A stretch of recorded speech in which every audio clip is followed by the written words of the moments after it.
and within 1 hour we collected this amount. Thank and you. we thought of sharing, even though we are in difficulties. We are in floodwaters, sir. Our apartment still are floodwaters. Yeah. Still our people thought it is better we share something for the community. Yeah. Because it is only your inspiration, sir. Thank you. Thank you, sir. Thank Thank you. you very much, sir. Thank you. నడుచుకుంటూ వచ్చారు sir నడుచుకుంటూ వచ్చారు మనం first రోజు వెళ్ళాం చూడండి sir. Very happy మీ స్ఫూర్తి first రోజు వెళ్ళాం కదా ఇప్పుడు కూడా నడుచుకుంటూ వచ్చి వాటర్ నడుచుకుంటూ వచ్చారు. Thank you. Very nice of అండి. వెరీ ఎన్ని నైస్. సార్ ఇన్స్పిరేషన్ సార్, వారు కూడా ఇక్కడ తీసుకొద్దామని రండి అన్నారు. చాలా సంతోషం. Thank you, sir. Thank you. Thank you. ఇంకేమైనా మీకు డౌట్స్ ఉంటే చెప్పండి.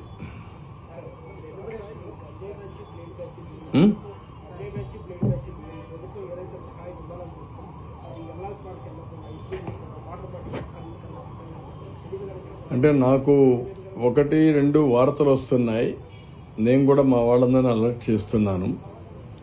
మీకు కాంక్రీట్ ఇన్ఫర్మేషన్ ఉంటే పలాంది ఇక్కడ జరిగిందంటే డెఫినెట్గా ఫర్మ్గా తాట తీస్తాం. వాళ్ళని ఏ విధంగా ట్రీట్ చేయాలో ఆ విధంగా ట్రీట్ చేస్తాం. దీనికంటే ద్రోహం ఇంకోటి లేదు. ఎవరైనా సరే అలాంటి బ్యాచ్ ఉంటే మాత్రం జాగ్రత్తగా ఉండండి. కబద్దారి హెచ్చరిస్తున్నా. ఇది నాకు ఒక అనుమానం కూడా ఉంది. ఇలాంటి ఏమైనా వైఎస్ఆర్ కాంగ్రెస్ కూడా పంపిస్తున్నారా, కావాలని డిస్టర్బ్ చేయడానికి చూస్తున్నారా, ఈ కుట్రలు ఏమైనా భాగాలున్నాయా తెలియదు నాకు.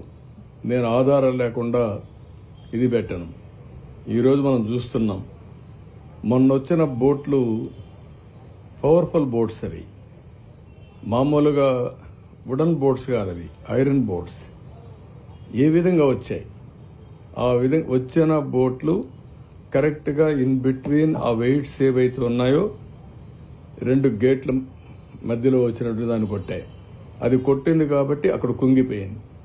ఆ పవర్ఫుల్ కాలం కుంగిపోయింది. అదే కానీ కాలమును కానీ కొట్టుంటే చాలా ప్రాజెక్ట్ కుంగిపోయే అవకాశం కూడా ఉంది. చెప్పలేం. చాలా పవర్ఫుల్గా ఫ్లో వస్తుంది వాటర్. ఆ వాటర్లో ఏది వచ్చినా మిగిలే పరిస్థితి ఉండదు. అలాంటిది బోట్లు వచ్చి కొట్టడంతో నేను చూశాను క్లియర్గా ఆ సపోర్టింగ్ కాలం ఏదైతే తీసుకొస్తారో అది ఇరిగిపోయింది. దాన్నే ఇప్పుడు తీసాను కౌంటర్ వెయిట్ మొత్తం ఇరిగిపోయే పరిస్థితికి వచ్చింది.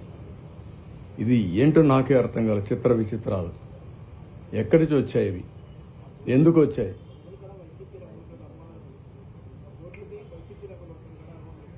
అనుమానం వచ్చింది. ఆ బోట్ ఓనరు వాళ్ళ ఫోటోలు కూడా ఉన్నాయి, అవి కూడా ఉన్నాయి. ఈ అనుమానాలన్నీ ఏ విధంగా మనం వీళ్ళు ఫస్ట్ డే నుంచి చూస్తున్నాం. ఎప్పుడూ నా చరిత్రలో, రాజకీయ చరిత్రలో ఏ రాజకీయ పార్టీ కూడా ఈ విధంగా ఒక విన్యాసాలు చేసిన సందర్భాలు లేవు. ఫస్ట్ డేనే ఫెయిల్ అయిపోయింది, లేకుంటే మొత్తం ఇది చేసేశారు అని ఎవ్రీ డే ఒక సాక్షి పేపరు విషంగా పరిస్థితిలో ఉన్నారు. ఎవ్రీ డే ఇదే పని పెట్టుకొని. అంటే ఏంటిది? చూస్తాం, పర్లేదు, ప్రజా చైతన్యం తీసుకొస్తాం. ఎలాంటి ప్రజా విద్వేషాలకు తోడ్పడే ఎవరైనా సరే ప్రజా జీవితానికి రాజకీయ పార్టీల్లో ఉండడానికి కూడా అర్హత లేదు. చూద్దాం.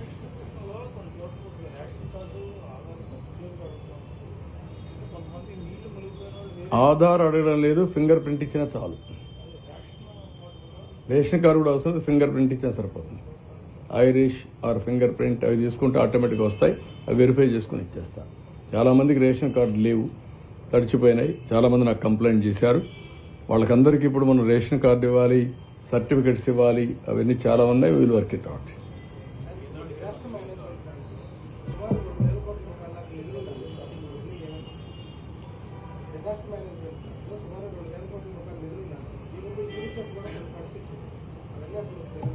అట్లనే ఉంటాయి. అంటే ఖర్చు పెట్టకుండా అన్ని డైవర్ట్ చేసేసుకున్నారు, ఖర్చు పెట్టేశారు. ఆ అకౌంట్లో డబ్బులు లేవు, పుస్తకాల్లో డబ్బులు ఉన్నాయి. మొత్తం కూడా ఏ అకౌంట్లో కూడా ఊట్ చేశారు. కడాన ప్రావిడెంట్ ఫండ్ అకౌంట్ కూడా ఊట్ చేశారు. కాబట్టి అప్పులు తీసుకొని మొత్తం ఎక్కడా లేకుండా చేశారు. ఆ ప్రాబ్లమ్స్ ఉన్నాయి. ఈ అకౌంట్లో కూడా డబ్బులు ఉన్నాయి, అకౌంట్లో ఉన్నాయి, బ్యాంకులో డబ్బులు లేవు. సొసైటీ ఇది, ఆ సొసైటీ డబ్బులు కూడా తీసేసుకున్నారు. అది మార్చేసుకుందాం అంతే, ఏమైనా చేస్తారు. కావాలని అడిగాం అంటే మొత్తం యాక్చువల్గా ఎన్యూమరేషన్ అయిన తర్వాత యాక్చువల్గా వస్తుంది. ఫస్ట్ మనం రిపోర్ట్ పంపించకపోతే ప్రిలిమినరీ రిపోర్ట్ మనకు డబ్బులు వచ్చేందుకు లేట్ అవుతుంది. We are requesting. నిన్న కూడా కావాలని కొంతమంది వక్రీకరించారు. Government of India finance commission ప్రకారం 75-25% ఏ రాష్ట్రానికి ఎంత ఇవ్వాలో డిసైడ్ చేస్తారు. ఆ డబ్బులు రొటీన్గా వస్తుంది. అది కాకుండా మనం అడిగే డబ్బులు ఏంటంటే నేషనల్ కెలామిటీ ఫండ్ కింద నేషనల్ గవర్నమెంట్లో మనకి ఎట్టుంటుందో ఫండ్ వాళ్ళకు ఉంటుంది. దాన్ని నేషనల్ కెలామిటీ డిక్లేర్ చేస్తే ఒక నామ్స్ ఉంటాయి, లేకపోతే ఇంకొక నామ్స్ ఉంటాయి. మనం అడిగేది అందరూ కొంత డబ్బులు ఇవ్వమని అడుగుతున్నాం. అది కన్ఫ్యూజ్ చేసి వచ్చిన డబ్బులు టకామని వచ్చింది, ముందు ఇచ్చిన డబ్బులు అంటే డబ్బులు ఇచ్చినట్టు కదా మనకు ఉండే ప్రొవిజన్. అది కరెక్ట్ కాదు. కొంతమంది నిన్న ఈరోజు చూస్తున్నాం మేమేదో కేంద్ర ప్రభుత్వాన్ని సపోర్ట్ విత్డ్రా చేసేసామని, లేకుంటే మా మంత్రులు రేపే రాజీనామా చేస్తారని. అంటే ఏంటో నాకు విన్యాసాలు ఎప్పుడూ లేవి. ఈ తమాషా విన్యాసాలు ఎక్కడికి పోతున్నాయో వీళ్ళని అడిగేవాళ్ళు లేరని బరిదిగించి సోషల్ మీడియాలో కూడా బాధ్యతారాహిత్యంగా పోస్టింగ్లు పెట్టేయడం, ఇలాంటి వాళ్ళని ఏం చేయాలో ఆలోచిస్తున్నాం. తప్పకుండా ఒకటే చెప్తున్నా, సోషల్ మీడియాలో పెట్టినా బాధ్యతగా ఉండండి. బాధ్యత లేకుండా పెడితే మాత్రం ఎవిడెన్స్ లేకుండా, ఆధారం లేకుండా ఇలాంటి తప్పుడు వార్తలు రాస్తే అది మంచిది కాదు. మీకు కూడా చాలా క్లియర్గా చెప్తాను, law will take its own course of action. ఇది మీరు కావాలంటే మీ వర్షన్గా పెట్టుకోండి, మీకు అంత అవసరం అనుకుంటే. మేము రాజీనామా చేయాలని మీ కోరిక మీ కోరిక కింద పెట్టుకోండి, కానీ మా వర్షన్ కింద పెట్టడం మంచిది కాదు. అది ఇలాంటివన్నీ చేసి ఏదో ఇన్స్టెబిలిటీ తేవడం, లేకుంటే పేటీఎం బ్యాచ్ కింద వేరియస్ పీపుల్ ఇవన్నీ చేయడం చాలా తప్పిది. నేను గర్హిస్తున్నా, ఖండిస్తున్నా, మంచి పద్ధతి కాదని హెచ్చరిస్తున్నా. Thank you. గ్యాప్